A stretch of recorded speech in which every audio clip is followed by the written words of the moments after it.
Bonjour à toutes et tous et bienvenue sur la chaîne de Gomme de Crayon. Je vous propose aujourd'hui la peinture d'une rue. Alors quelle que soit la rue, c'est un petit peu des pistes pour se débrouiller un petit peu avec toutes ces formes un petit peu alambiquées. On ne sait plus trop par où commencer, par où finir et par où emmener le regard. Donc voilà, je vais essayer, donc le but de cette vidéo, ça a été de décomposer au maximum. Ce n'est pas facile de décomposer réellement, j'espère que j'y suis quand même arrivée au moins, je dirais moyennement. En tout cas, si le sujet vous intéresse, je vous garde avec plaisir en ma compagnie.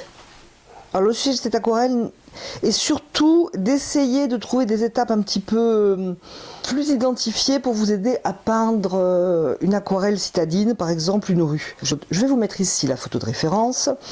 C'est une photo qui a été prise dans le Tarn, un village du Tarn. Et je vais peindre sur du papier Fabriano, grain fin, 300 grammes bien sûr, il n'a que 25% coton pour indication.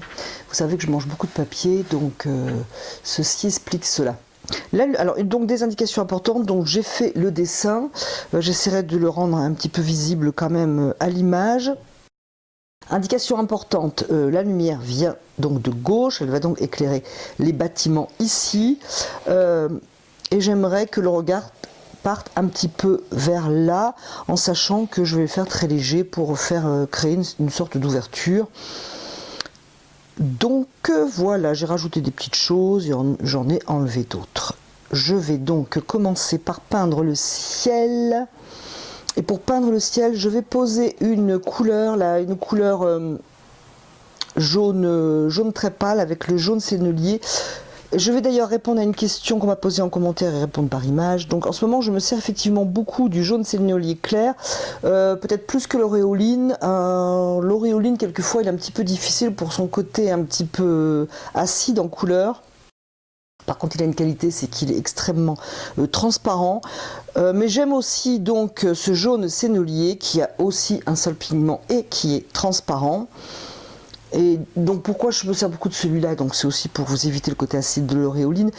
Et c'est aussi quand on commence à jouer avec des couleurs comme ça, on en prend l'habitude, on les connaît un petit peu mieux. Donc en ce moment, je suis sur le jaune clair. Donc je vais poser, alors très très clair vers la lumière. Et donc, comme mon intention était un petit peu aussi de décomposer les étapes pour les rendre plus faciles, donc cette étape numéro 1 va être de poser la lumière et de poser mes clairs et mes plus foncés. Voilà, on va faire une première étape. Et cette première étape, je vais la faire extrêmement légère. Je vais prendre ce pinceau dont je vous ai déjà parlé, Escoda. C'est le Ultimo et c'est un numéro 18. J'essaierai de ne pas oublier de vous mettre le lien vers ces pinceaux. Je le trouve très bien, j'ai envie de continuer quand même à l'essayer avant de vous en parler un petit peu plus. Donc je vais faire ça sur légèrement mouillé. Je vais donc passer un petit peu de vapeau d'eau. Essayer ma couleur sur un papier pour voir si je ne me trompe pas. Voilà, je trouve ça trop foncé, donc je vais l'éclaircir. Donc je rajoute de l'eau jusqu'à temps d'avoir la couleur qui me convient. Alors j'ai la lumière qui tape ici, mais j'en ai quand même un petit peu ici en haut. Je peux à la limite prendre un deuxième pinceau, bon je vais prendre la même catégorie, c'est un numéro 14 si je veux. Voilà, peindre, laisser fuser un petit peu mes couleurs et l'aider avec le pinceau. Donc j'ai la lumière ici.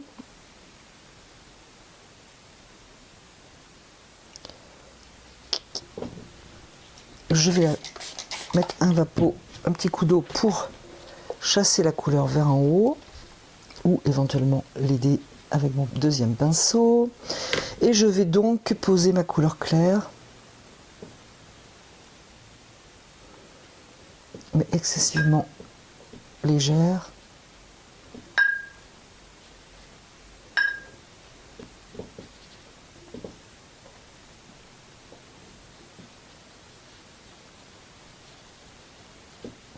Je ne fais pas une démarcation nette et je ne compte pas faire une démarcation nette entre mon ciel et mes bâtiments, du moins pas partout.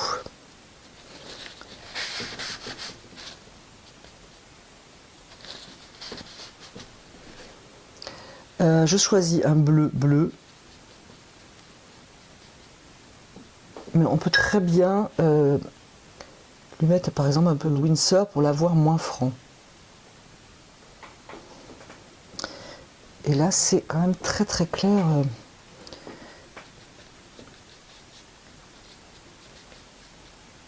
Alors surtout, n'oubliez pas que ça perd de la couleur en séchant.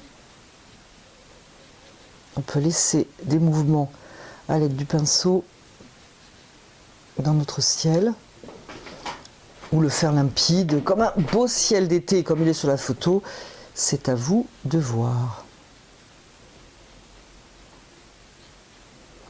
Donc mon bleu, je vais le continuer sur mon bâtiment.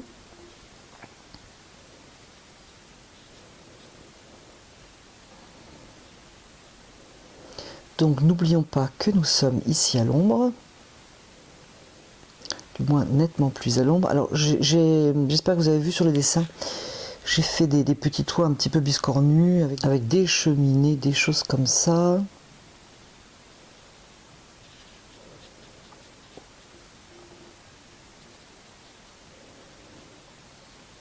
Donc j'essaie quand même d'avoir une vue d'ensemble un petit peu de mon aquarelle.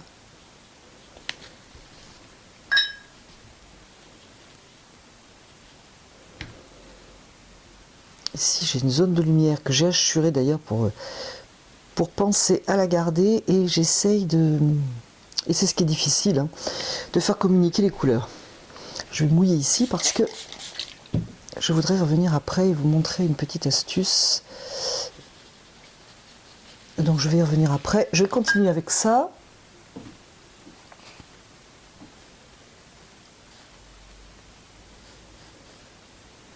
Et essayer de trouver une irrégularité quand même déjà dans mon geste, pour ne pas avoir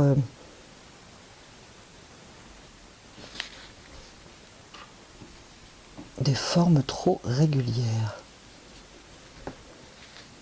Alors ce n'est pas non plus extrêmement foncé, hein. De toute façon, donc, comme je le disais, c'est léger et on y reviendra.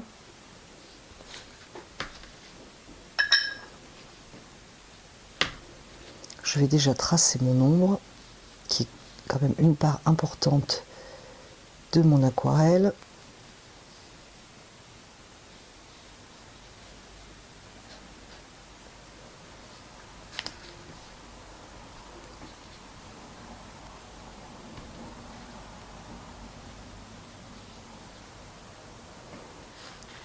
Je sais pas le premier plan, j'y reviendrai après. Donc le bleu à droite tout de même, hein.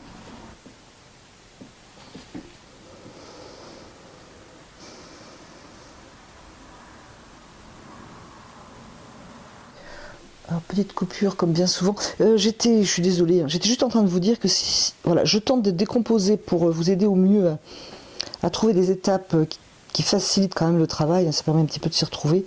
Mais si je ne tentais pas de décomposer, je repartirais en fait. Par exemple ici j'ai trouvé que c'était un peu clair, je suis revenue et je continuerai la boucle comme ça. Alors je suis en train de faire donc ce côté qui va être d'ailleurs assez foncé. Mais bon, je vais quand même le faire avec les mêmes couleurs, ça sera plus compréhensible, c'est-à-dire cobalt, pointe de violet.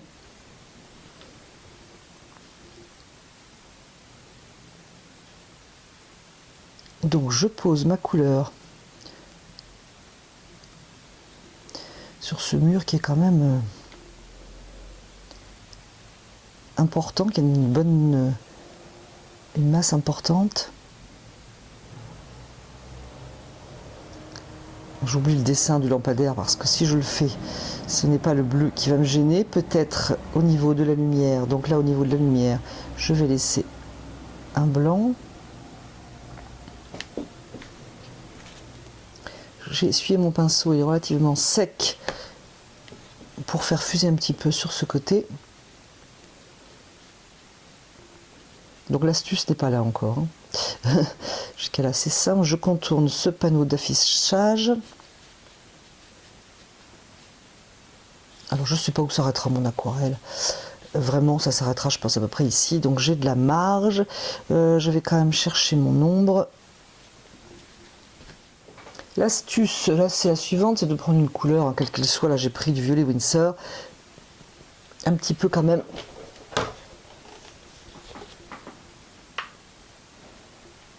Par exemple, du violet Winsor, que je mélange avec du brun Winsor, d'ailleurs, qui était au fond de la palette.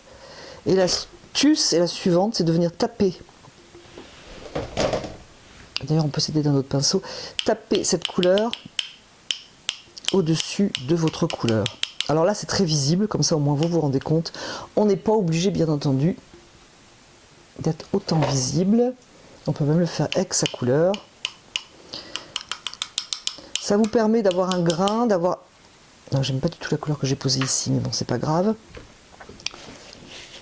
Ça vous permet de mettre de la couleur dans votre couleur.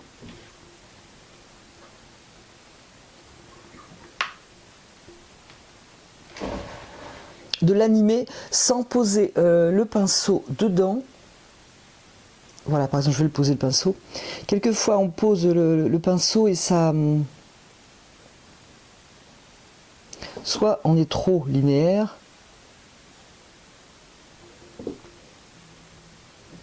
Je vais quand même arranger ça avant que ça sèche.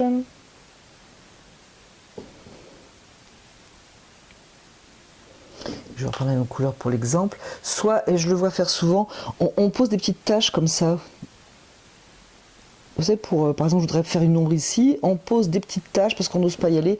Et ça, c'est pas toujours très agréable, ça se passe pas toujours bien, ça fait tacheter. Donc voilà, ça peut être une solution. Donc je vais reposer du bleu ici, moi, dans ma couleur. Ça peut être une solution. Voilà, je vous conseille d'essayer, c'est intéressant.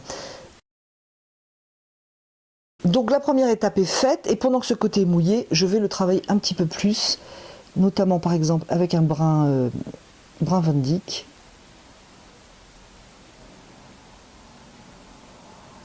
Pour donner un petit peu quand même, que tout soit pas de la même couleur. Par exemple au niveau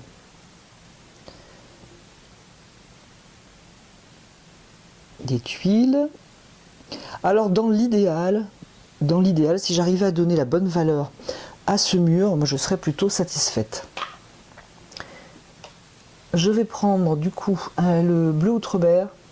Alors on m'a posé la question, je crois aussi, pourquoi souvent le bleu de cobalt. Donc je reviens dessus parce que le bleu de cobalt c'est un pur bleu. Le bleu Outremer, il est un petit peu, je trouve, moins lumineux. Il peut tourner légèrement sur le violet. Donc quand on le mélange, il est un petit peu plus, je dirais, un peu plus cassé, un peu moins vibrant. Donc, mais par contre, c'est très intéressant. Pour faire un foncé, il vaut mieux, par exemple, prendre ce bleu Outremer. Donc ici, je vais retravailler avec le bleu Outremer. Du coup, je suis totalement dans le mouillé. Sur ce côté. Et je vais essayer de trouver ma couleur que je juge nécessaire pour ce côté à l'ombre. Alors j'ai un petit peu été peindre à côté pour éviter des démarcations vraiment trop dures. Donc ça commence un petit peu à être la deuxième étape. C'est difficile de faire une étape vraiment net. Étant donné que tout se travaille un petit peu en même temps. Et donc je travaille avec le bleu Outremer mélangé avec une pointe de Winsor et avec du brun Van Dyck. Moi j'aime bien le mélange que ça fait.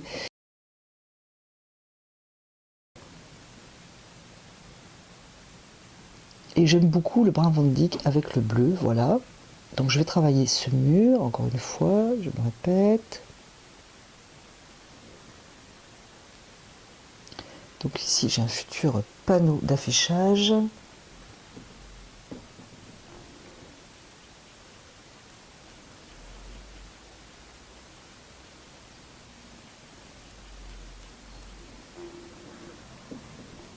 Je n'ai aucun problème pour servir aussi du bleu de cobalt.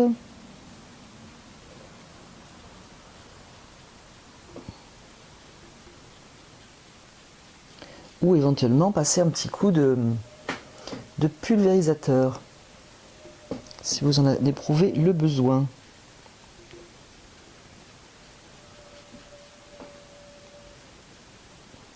Et pour asseoir, entre guillemets, mon bâtiment, je vais quand même être plus foncé à sa base.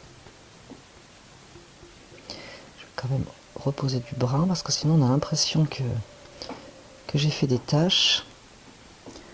Donc, je vais travailler avec du brun à la base de mon bâtiment, ainsi qu'avec du bleu outre-mer, peut-être plus épais si vous voulez faire plus foncé, et avec une pointe de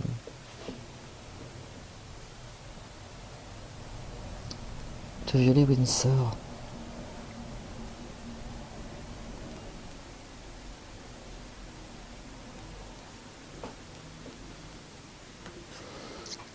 Et je vais continuer mon ombre.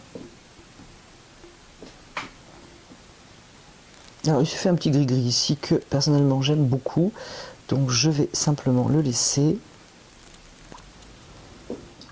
légèrement adoucir cette ombre.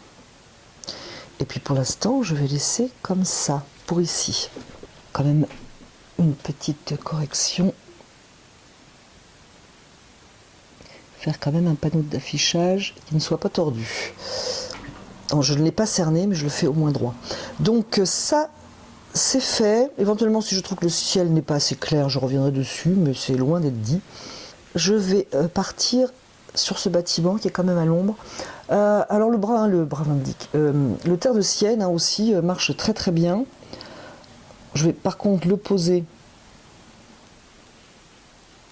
en zone plus éclairée. Et du coup, mes zones claires que tu as peintes au préalable avec ce jaune clair sont des zones claires, donc je ne veux pas y mettre du foncé, je le sais, j'ai déjà mis du jaune.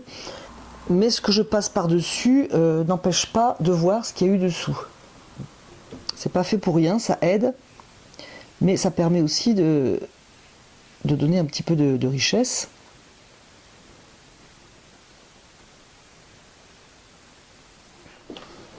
Alors, je fais attention à ne pas avoir que des lignes horizontales ou que des lignes verticales. Alors, où en suis-je? J'aimerais quand même que ça reste un peu plus clair ici. Je vais donc poser un jaune clair.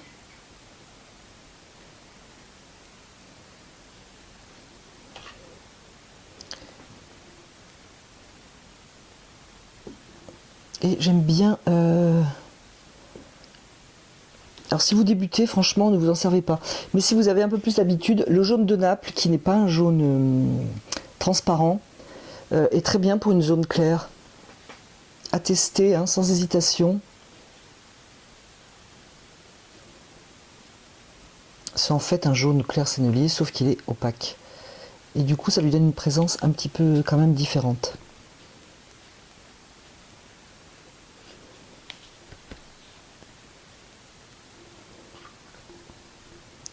Du coup, je vais repartir de l'autre côté avec ma couleur foncée qui est outre-mer violet. Parfois avec une petite touche de terre de Sienne brûlée.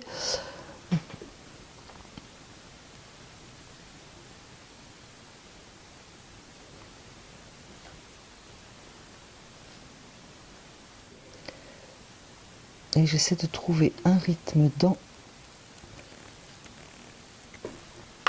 Il faut que je fasse attention de ne pas avoir quelque chose de sale pour cette zone lumineuse. Je vais mettre beaucoup plus de terre de Sienne peut-être. Au moins les parties éclairées. Alors pareil, hein, j'ai choisi des toits. Déjà la photo, j'ai choisi des toits qui étaient un petit peu irréguliers.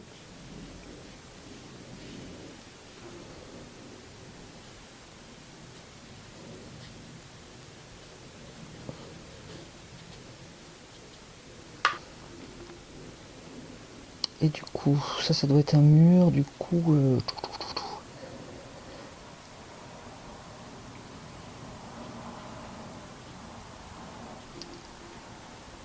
je vais discrètement, en légèreté, du moins essayer, donner des indications de volet, par exemple de porte, ça va me donner du rythme aussi.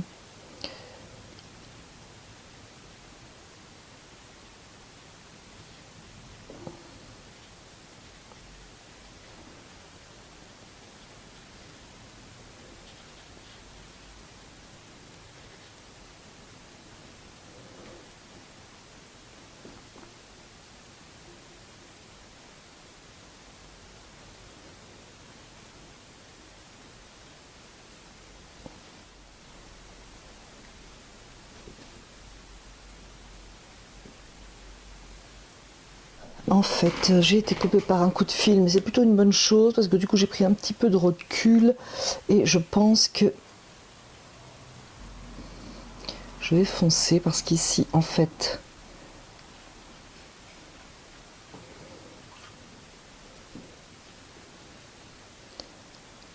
on sait pas trop ce qu'il y a.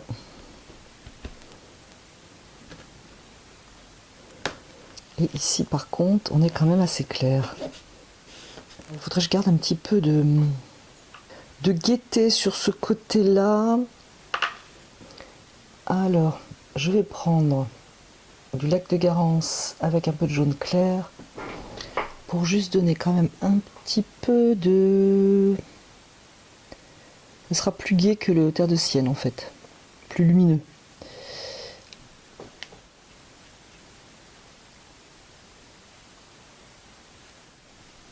Et puis surtout, il faut quand même habiller un petit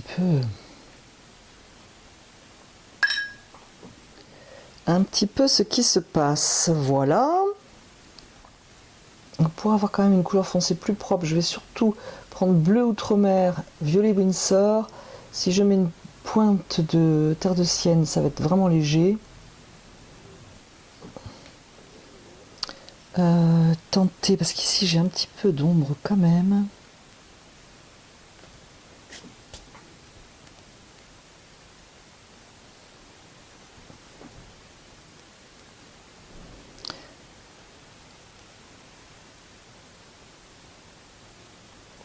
Voilà mon store.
Et après, bien entendu, il faut écouter, là, il n'y a pas trop de règles, il faut suivre un petit peu. C'est trop foncé, c'est trop clair, on fonce, etc., etc., etc.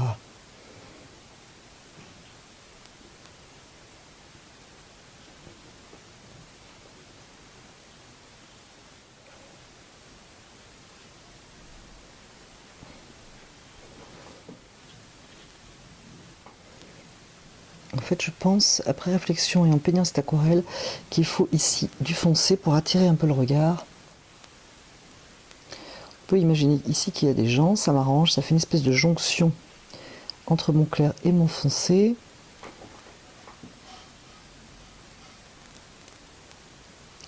Et sans trop savoir ce qui se passe, c'est parfait aussi. Donc une petite tête peut-être. Voilà.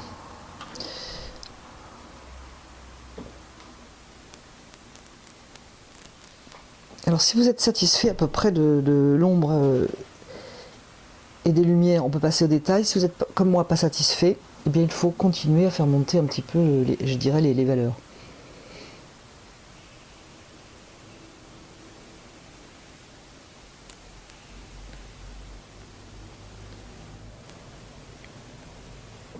Je vais d'ailleurs reprendre mon bleu de cobalt par endroits pour donner un peu de lumière et d'unité.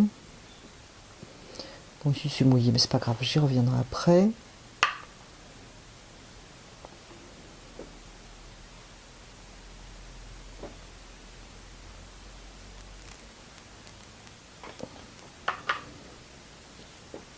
J'ai mis mon doigt dedans.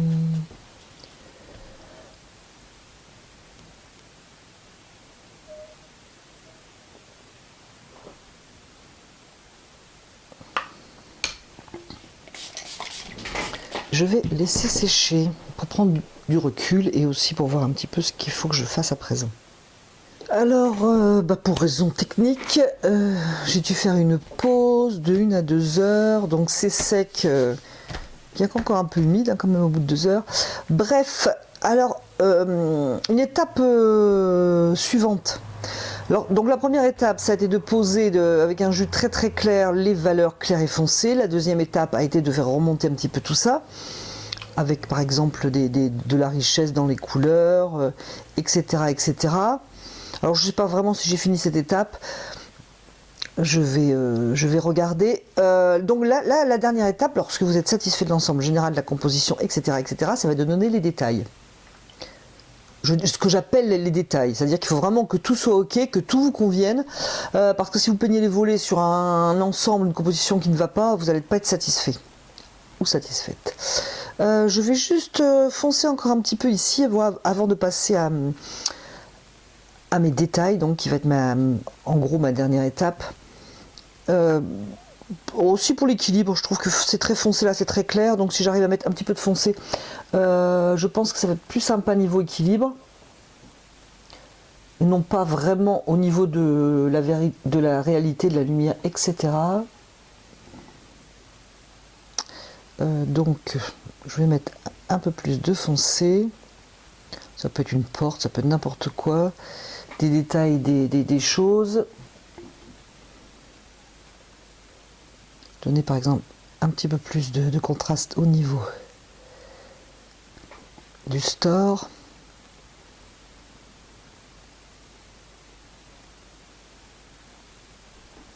Profiter ici d'ailleurs pour corriger sa ligne qui n'était pas très juste. Bref, donc donner un peu de foncé par ici pour faire une sorte d'équilibre, donc je vais trouver d'autres points.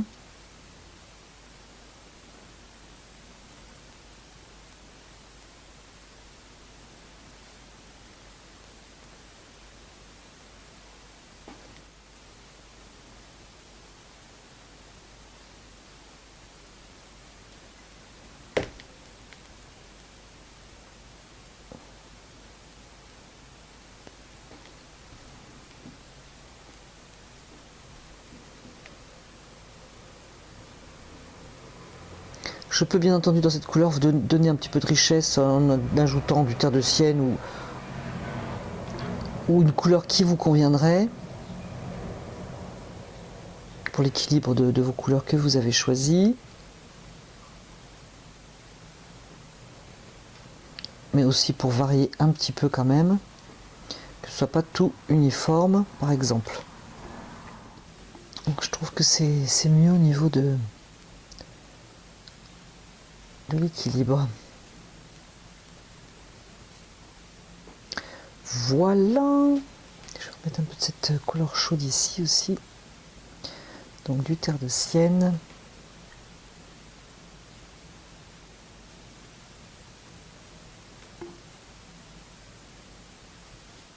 Bon, voilà, vous avez compris. Alors maintenant, donc, je suis à l'étape où je suis satisfaite. On va imaginer que je suis satisfaite et je vais donner un petit peu de détails. Je peux prendre par exemple pour cela, un pinceau un peu plus petit. Je vais prendre donc un aquarellis. Alors je vous rappelle, je ne vous donne pas la taille, je ne l'ai plus. Je vais peindre donc par exemple les volets. Alors j'avoue qu'à ce niveau-là, je ne sais pas trop encore. Je vais peut-être prendre un bleu céruléum, pourquoi pas, je vais voir. J'avoue que je ne sais pas trop.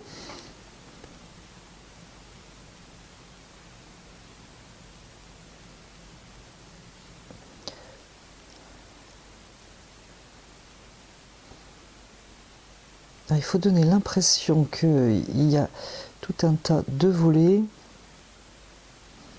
tout en donnant quelque chose d'un petit peu quand même irrégulier.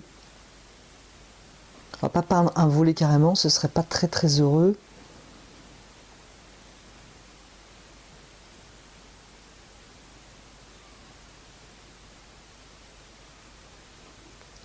Je vais quand même profiter pour mettre cette couleur donc bleu céruléum dans mon ombre.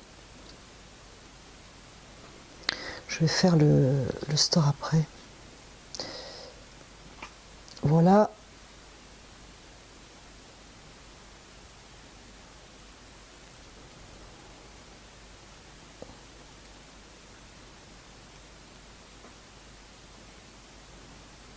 Un bleu de cobalt pour signifier un peu les au loin, mais là il faudrait que ce soit quand même très discret.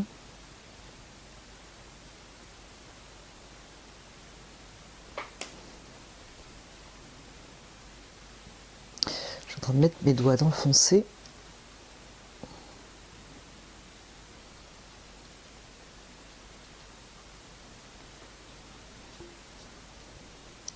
Quelques indications, pourquoi pas. Je sais que j'avais prévu ici, je vais le faire en plus foncé du coup parce que j'avais prévu un balcon ici et je vais prendre un pinceau beaucoup plus fin, n'importe quoi qui me passe sous la main là. Donc j'avais un balcon ici, alors c'est pas tellement parce que c'est un balcon, hein, c'est que ça va me donner des lignes un peu différentes.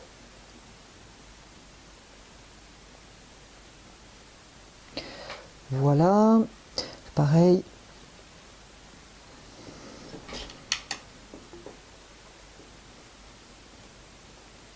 Donc ce petit pinceau, je peux préciser des lignes. Là, ici. J'avais prévu un autre balcon.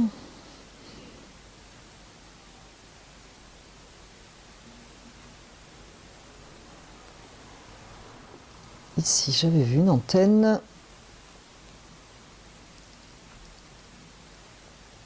Ce qui me permet de donner un petit peu de diversité à mon toit est tout à fait le bienvenu.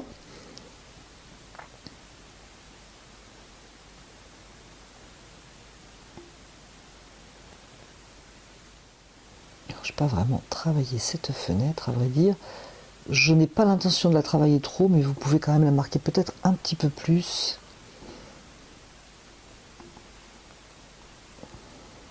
Je vais marquer un peu ce toit-là, pourquoi pas. Avec du brun Van Dyck pour rester dans ma couleur de base, qui était dessous. Donc je ne fais pas tuile par tuile, hein, bien entendu.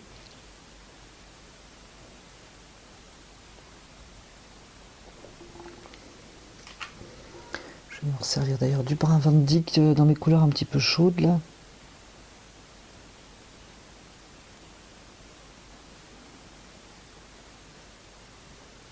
Marquer quelques lignes pour donner un sentiment de fuite éventuellement.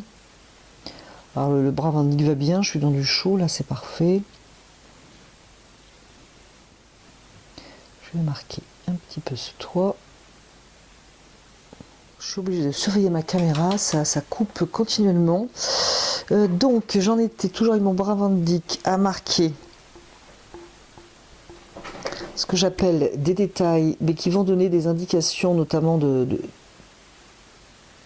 lignes de fuite et puis aussi des choses un peu sympas. Alors je vais faire ça aussi avec une couleur plus froide, plus sale.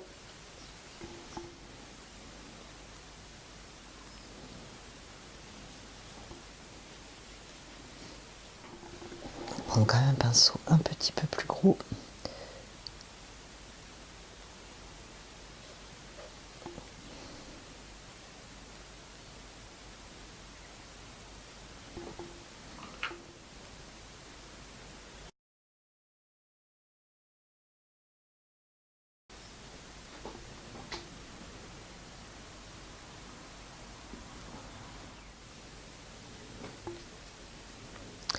Où en suis-je? Ici, je vais quand même être légère. Donc,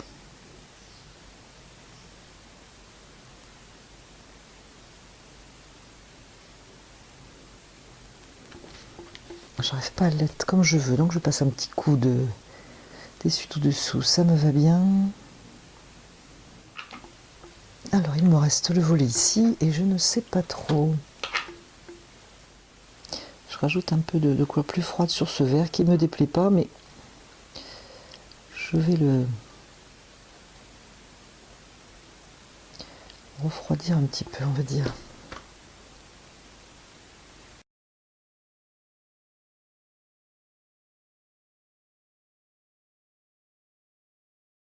Voilà, j'ai repeint les volets du premier plan avec un vert, décidément le vert m'a marqué, avec un bleu céruléum propre. Je vais peindre les stars, je vais prendre mon orange transparent.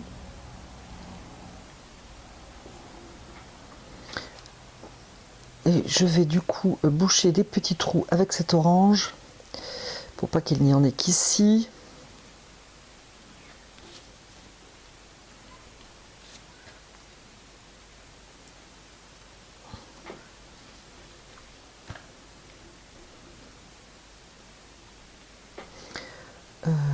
Voilà, ici je vais remettre l'orange, donc là ça va très bien sur mon terre de sienne. Ça ne contraste pas mais c'est agréable.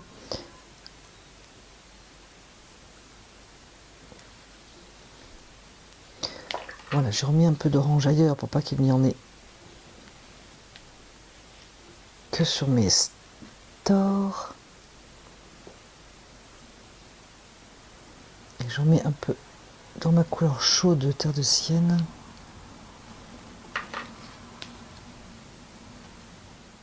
J'ai repeint du cobalt sur ces volets qui avaient une tendance à devenir vert et ça me dérangeait énormément. Donc je pense que ça va être terminé.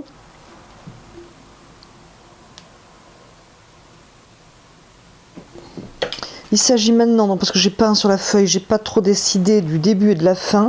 Alors ici j'aime bien, je pense que ça va être très bien comme ça.